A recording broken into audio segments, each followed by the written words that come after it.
चलिए देखा जाए क्वेश्चन नंबर 1 का थर्ड फ्रॉम एक्सरसाइज 4.2। क्या दिया गया था? बोला गया find the roots of the following quadratic equation by factorization method. मतलब इन सारे का रूट्स निकालना है बाय फैक्टराइजेशन मेथड।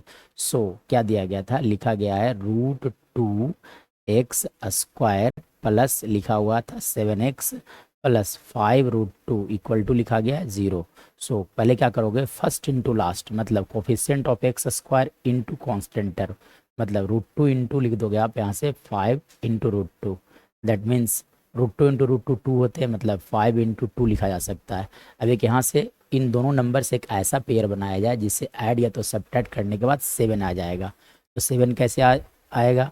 जब आप दोनों को ऐड करोगे तब आप लिख सकते हो √2x² प्लस लिखा जा सकता है 5x प्लस 2x, अब प्लस यहाँ से लिख सकते हो आप 5√2 इक्वल टू लिखे जाएंगे आपका 0। नाउ अब देखा जाए तो इन दोनों टर्म्स में फर्स्ट 2 टर्म में देखा जाए तो कॉमन सिर्फ x है। सो x कॉमन लिया जाए तो यहाँ बच जाएगा आपका √2x। क्या बचेगा?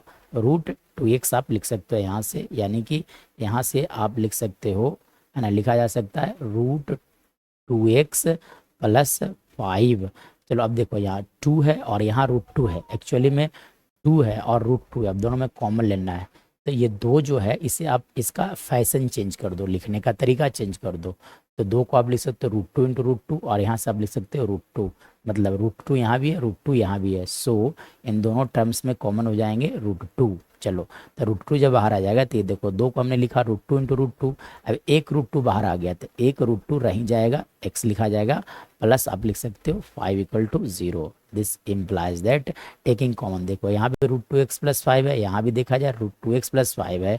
सो we can take common here √2x plus 5। So यहाँ से कॉमन लिया जा सकता है √2x प्लस 5 आप कॉमन ले सकते हो, यानी कि √2x प्लस 5 है ना, इंटू यहाँ से लिख सकते हो आप x plus √2 that is equal to 0. That means that we can write here √2x plus 5 equal to 0, और we can write x plus √2 equal to 0। मतलब यहाँ से x का वैल्यू आ गया -5/√2, और we can say that x equal to -√2, यानी कि x का वैल्यू आ गया आपका -5/√2 एंड सेकेंड वैल्यू आ गया आपका -√2। This two are the roots of the given quadratic equation.